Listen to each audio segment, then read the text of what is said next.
Om Sahana Bhavatu Sahanau Bhunaktu Sahaviryam Karavavahai Tejasvinavaditamastu Ma Bidvishavahai. Om Shanti Shanti Shanti. And let's see if we can share the screen. Here we go, June 4th in Asia. And our first topic is continuing the presentation entitled The Stages of Unfoldment in Saiva Siddhanta. We're up to the Yoga Pada. Yoga Pada is the stage of uniting. It is also called the sakha marga, way of the friend, as the soul looks upon God as an intimate friend. The patavi is sarupya, likeness to God.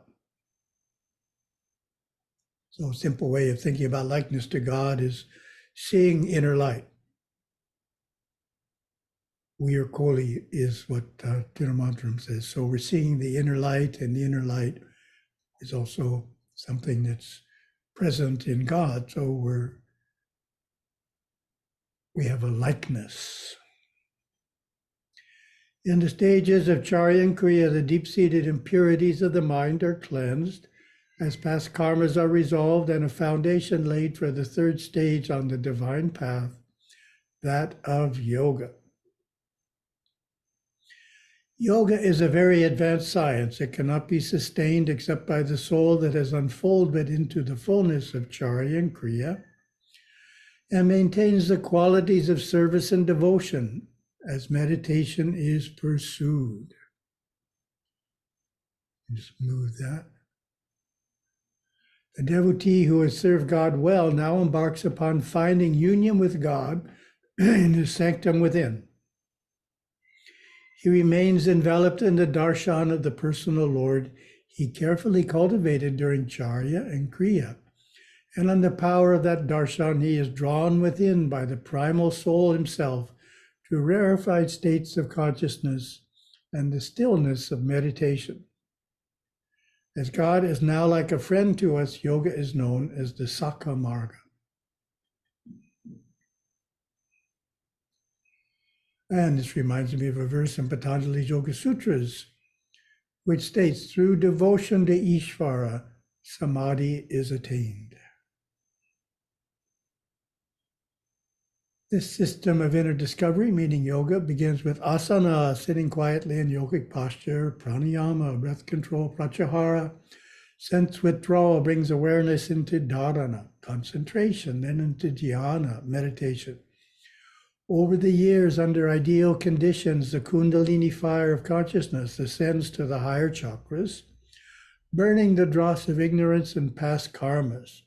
Dhyana finally leads to ecstasy, first to Sabakalpa Samadhi, the contemplative experience of Sachitananda, and ultimately to Nirvikalpa Samadhi, Paraśiva. To the meditating yogi, darshan is more than a communication radiating out to him from an external God or Mahadeva. It is a radiant light shining from the sanctum sanctorum of his own Sarasvara chakra. So the temple is now within you. Worship for him becomes completely internal as he follows that light, that darshan, seeking to know its source. In yoga, the devotee worships the transcendent aspect of God. He strengthens his body and nervous system. He disciplines the energies of mind and body. He learns to regulate his breath and control the pranas that flow as life force through his nerve system. In this process, the Kundalini Shakti is lifted, and the multi-petaled chakras unfold in all their splendor. The subtle realms within the devotee are revealed layer by layer as he methodically perfects attention, concentration, meditation, and contemplation. Lord Shiva now brings the earnest devotee to meet his Satguru, who will guide him through the traditional disciplines of yoga on his inward journey. It is his spiritual preceptor, his guru, who takes care that he avoids the abysses and psychic pitfalls along the path.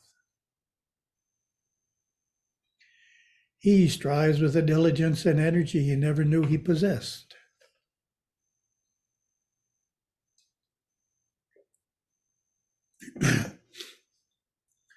With a dedication he once thought impossible, and as he strives, his willpower is awakened. Finally, one day in his first samadhi, he penetrates to the essence of being. In this ultimate experience, which remains forever beyond description, he has reached the union, which is yoga. Returning from this state of ineffable fulfillment, the devotee brings back into his life a new understanding, a new perspective. He is never the same after that experience. He can never again look at life in the same way. Each time he enters into that God realization, that samadhi, he returns to consciousness more and more the knower. His knowing matures through the years as his yoga sadhana is regulated. And as it matures, he enters ever so imperceptibly into the fourth and final stage of unfoldment, into jnana. And now we have the four subdivisions of the Yoga Pada. Charya in yoga consists of cleaning the meditation room or portion of a room and the collection of all the necessary substances for worshiping one's guru and deities relating to meditation. Kriya in yoga consists of offering a prayer, a chant, or a short puja to one's guru and the guru's lineage after beseeching the grace of any deities your guru has asked you to worship prior to meditation. Yoga in yoga consists of asana, proper meditation posture, pranayama, regulated breathing, pratyahara, dharana, dhyana, in which one can experience a sustained state of awareness aware only of itself. Dhyana leads finally to ecstasy. First is Sabakalpa Samadhi, the contemplative experience of Sachitananda, and ultimately to Nirvikalpa Samadhi, Paraśiva. And jnana in yoga, again, is the experiential knowledge gained by these practices, Anubhava Unarchi, our intuition, that which comes from the superconscious. And the Charya component also has two general guidelines for conduct, in addition to the specific activities to be performed in the meditation room. Tirumandaram gives the first general guideline in verse 1465, in stating that Charya in yoga that deprives him of desires. Savaratnam Shivacharya elaborates on this line. Charya in yoga, in which there is no place for self-centered and worldly ambitions, will lead to Kriya in yoga. Looking at the Tamil words, we have taham, which means desire, and vittal means abandoning. The idea of abandoning desire is the description of the idea of dispassion, which can be defined as distaste or disgust for worldliness because of spiritual awakening. In other words, we're not seeking happiness in the world. Simple idea. We realized it's within us. In the Yoga Sutras, this is called vairagya, which is translated as dispassion or freedom from passion. So we have a few verses on that. The restraint of these activities is achieved through practice and dispassion. My comment. If the question is asked, how do we make progress in restraining these five activities, a common answer given would be practice. That's the one I generally give. This verse is pointing out that in addition to practice, the other important component is dispassion. In other words, the reason many of these mental activities are occurring is because of our attraction towards someone or something. Dispassion can be recognized to have been mastered by those who have no desire for what is seen or heard about. Comment: progress in yoga is not possible if our mind is constantly externalized by objects or people to whom it is strongly attracted, whether actually seen or simply heard about. The second general guideline is the idea of maintaining equanimity, which is defined as mental calmness, composure, and evenness of temper, especially in a difficult situation. And we have something from an agama. Sarva Jnanotara Agama, Yoga Pada, verse 4, gives this description. Keeping the mind balanced well when honored or abused, and in the same way when delighted or distressed, and having completely freed himself from being subject to excessive delight, fearfulness, and despondency, the sadhaka should repeatedly practice the disciplines of yoga.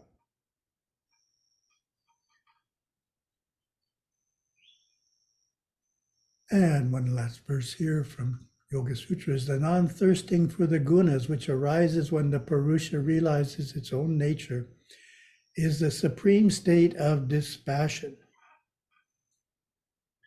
Though we define dispassion, vairagya,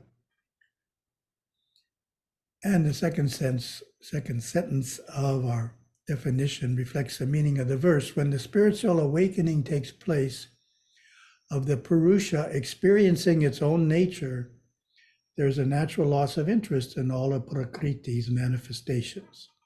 This is called paravairagya, the supreme state of dispassion. Or said simply, when we start experiencing the peace and happiness of our soul, then naturally interest in the world changes. We're not looking for peace and happiness outside of our soul nature. An important statement, an important attainment in the Yoga Pada is experiencing inner light. Tirumandra relates it to the Yoga Pada in verse 1444. Beholding the light of life is great yoga worship. Gurudeva's unique contribution to experiencing the inner light in meditation is the precision he gives to how to experience it. Usually these kinds of statements are very vague.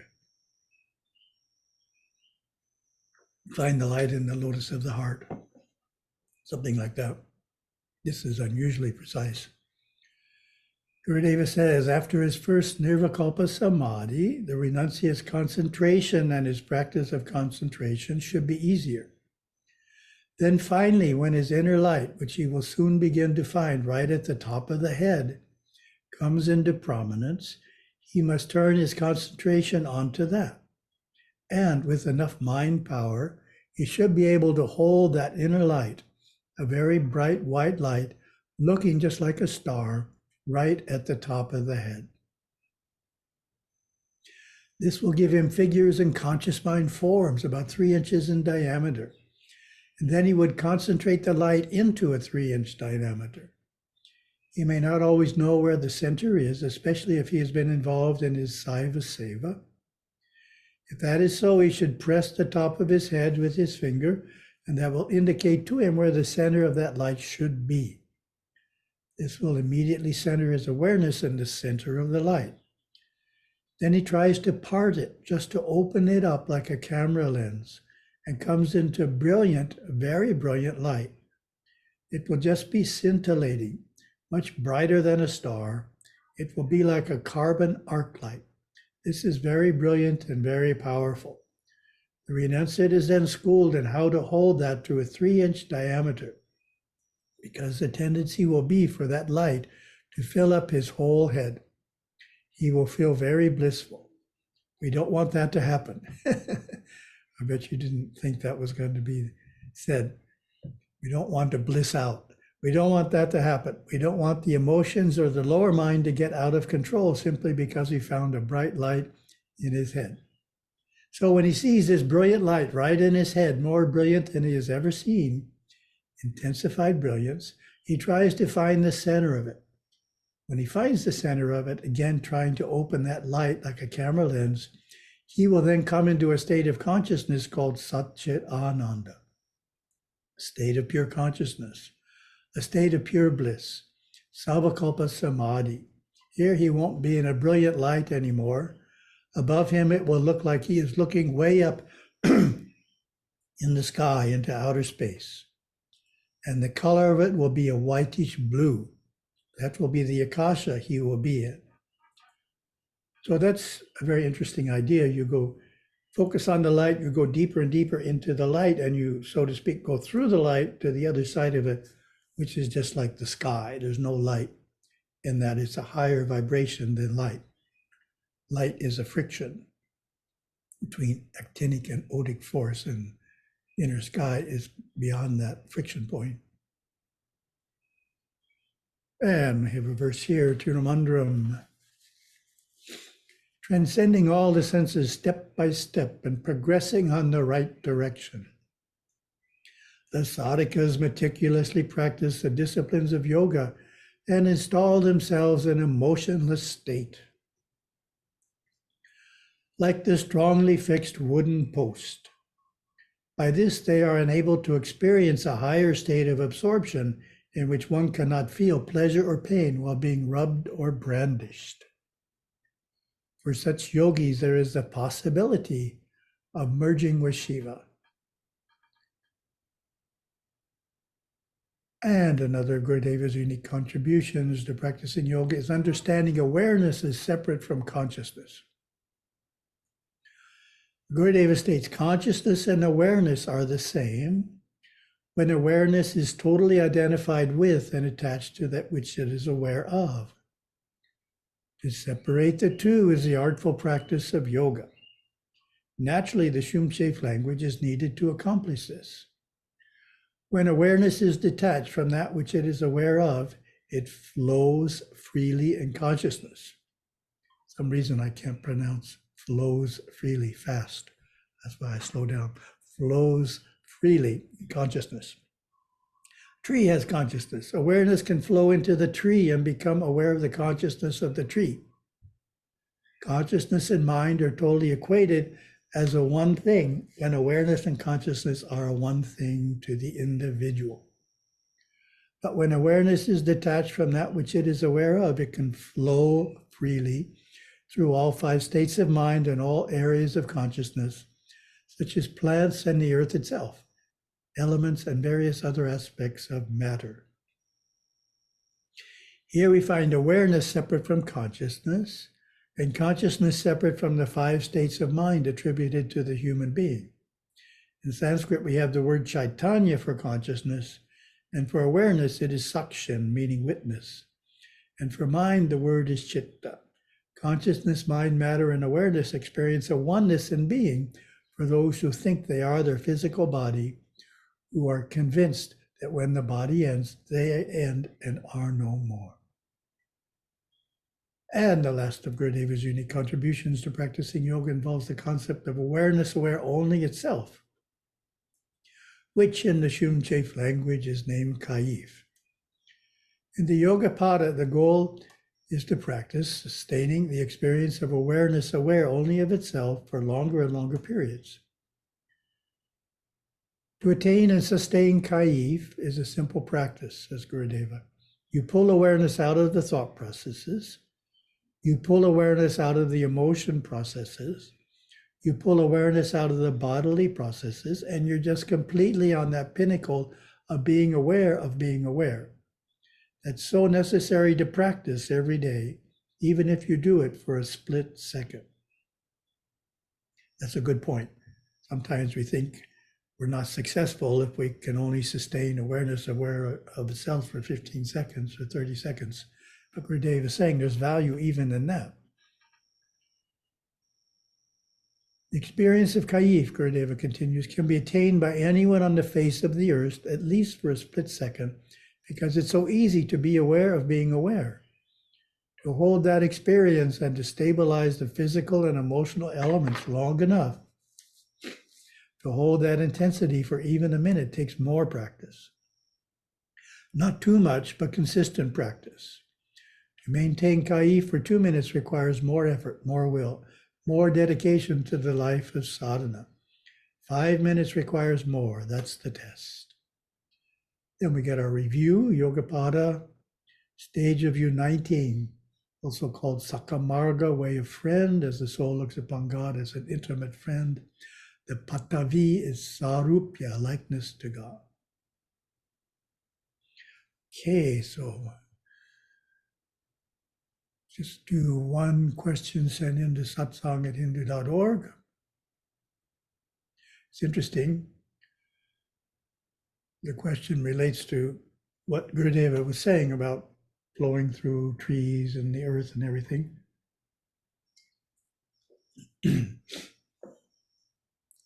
But I'm answering it in a simpler way, so it's not going to be repetitive. Would you please illuminate us by explaining the differences and relationships between mind, awareness, and consciousness?